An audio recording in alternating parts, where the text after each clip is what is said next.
Welcome back to XL 10 Minute Leaders Live. My name is Graham Brown. Today, I am excited to be joined by a marketer, entrepreneur, advisor, CEO, coach, all the way from Los Angeles, Terry Dry. Welcome to the studio. Thank you. Thanks for having me. Good to see you, Graham. It's great to have you here. We were just chatting off there about travels and the world, how it's changed. I'm sure in your world as well, a lot has changed in the last 18 months. Yeah. So we've got 10 minutes together, Terry. Are you ready? Let's do it. Yeah. Let's do it. Rock and roll. So let's do the business card thing first. Do you have business cards? If you do, what is on it? Well, what's really on it is our slogan, which is inevitable change equals limitless opportunity. And that's the focus of my business of Future Proof Advisors, of really helping businesses evolve and grow. And I kind of live by this mantra of change is inevitable and struggle is optional. So you've got to really get going. So that's really what it says. Along with my phone number and all these fun things, right? But that's boring. The top part is what's interesting in what's happened in the last year and a half. A lot of change has been thrust upon us.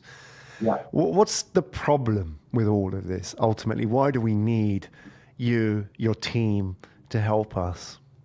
Well, it's really just, it's a good way to put it, is what's not the problem, right? There's so many different problems and there's so much change. And what I see and what we set this up for is to help small and mid-sized businesses really evolve and change. And evolve meaning embrace the change and don't get stuck in your ways. Be dissatisfied with the status quo and also recognize the change is coming. You can't do anything about it. Change is always going to happen. So if you embrace it and evolve with it, there's so many good things that can happen. And you just try to look forward, which is why we call ourselves future proof. And that's what we're trying to solve. And I set this up, Graham, because this is what I didn't have 15 years ago when I had my own company and before I had grown it and sold it. And I look back and I'm like, oh, I wish I had this. I wish I had this outsourced board of advisors who could help me. Yeah, because being the CEO of your own company, I guess the problem is that you're running your own kingdom. You're a king of your own castle. And you don't see that. You have a lot of blind spots, right?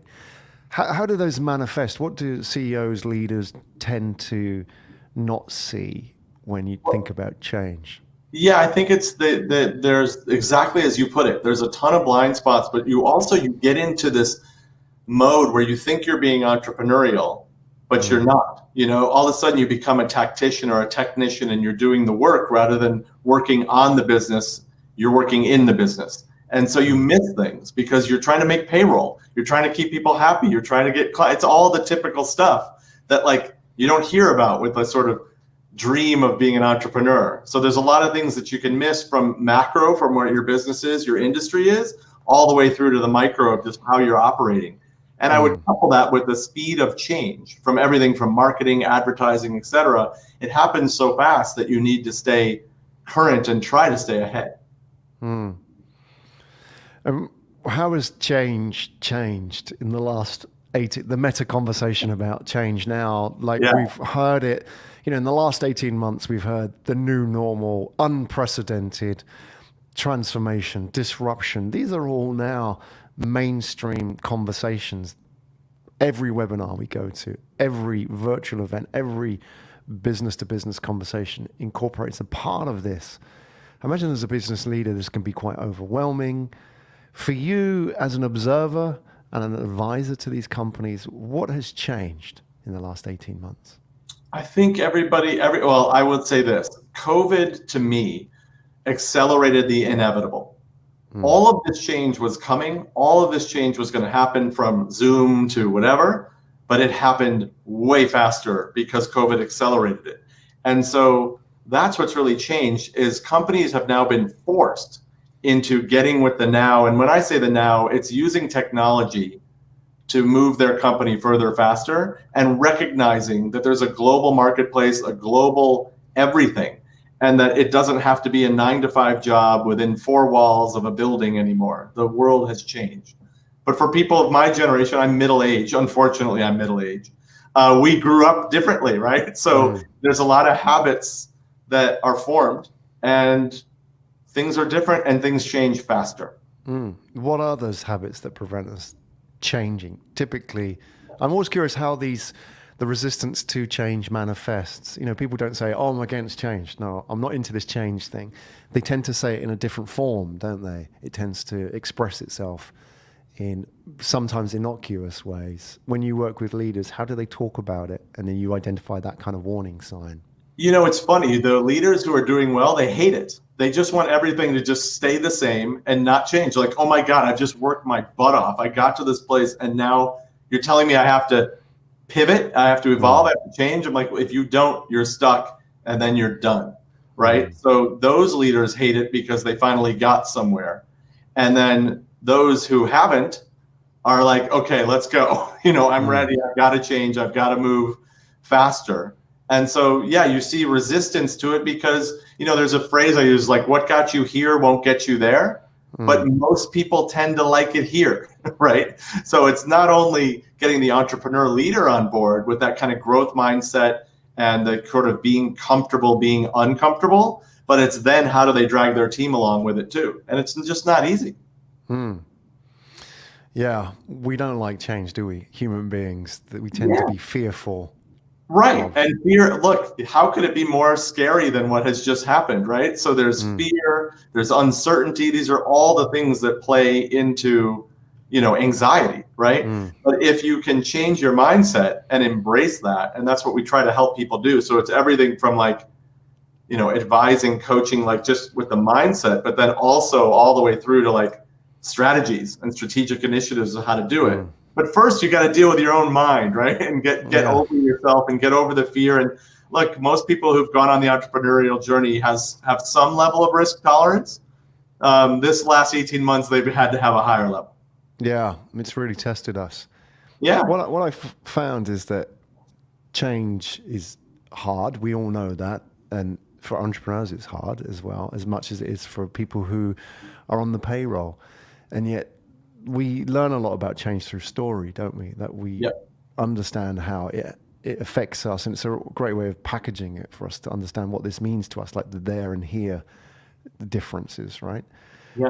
When you talk about change, do you point to any particular case studies or stories where there have been great examples of companies that have changed, have managed to change despite certain, size issues? Maybe they were too big to change normally, or that kind of company isn't a cool tech brand that we expect to pivot regularly. Who do you point to as your sort of touchstone case studies of, look, these guys have really nailed it. They've managed to change and evolve. Yeah, it's kind of funny when I do that, and maybe it's narcissistic or self-serving, but I always talk about my own experiences, on my own entrepreneurial journey and how often you had to pivot. And I can't tell you how many times, like the company that I built and sold to a public company, it was a totally different company when we started it. And we were trying to raise money with venture capitalists. We had no idea what we were doing. And it was an e-com company that we then pivoted into a data company, which pivoted into a marketing company, which pivoted into one of the first social media marketing agencies. And so you go along this path of figuring it out, right? There's an element of pivot and getting comfortable with pivot. So I often point to my own stories when I'm trying to help people of like, here's what we did, here's what we had to do, here's how it happened, and here's how I want to help you get further faster and not make the mistakes I made too. How do you justify that pivoting when I imagine some critics will say, oh, Terry, he still hasn't worked it out, when they look at you as an outsider? Because that, as an entrepreneur, that's the doubt, isn't it? Actually, maybe they are right. Maybe I'm just kind of, clutching at straws, or I'm, trying to open doors which aren't going to open for me. So they may, I guess the challenge for entrepreneurs is they have that self-doubt and they don't have those advisors who are outside of them. So how did you justify that? For my own business? Yeah.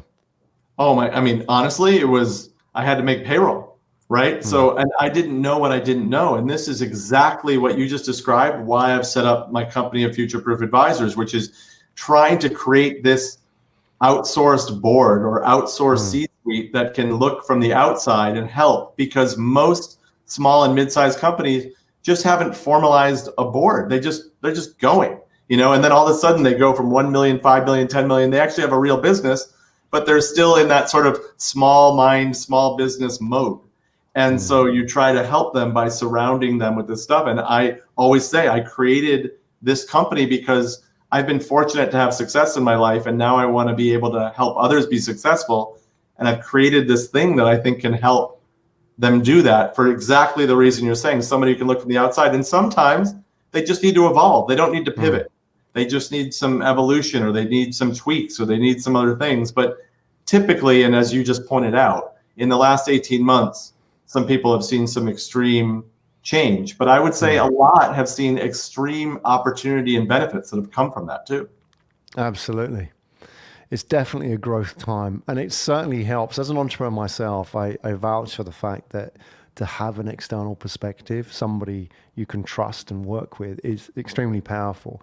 Whether it's advisors or working with people like yourself, you know, through your company as well, that is so needed. Because our strength is also our weakness as entrepreneurs, that we're a little bit pig-headed, a little bit stubborn. Otherwise, we wouldn't be doing this. But at the same time, that carries its own blind spots, which can lead us into trouble, especially when the landscape changes, right? That's exactly right. Yeah.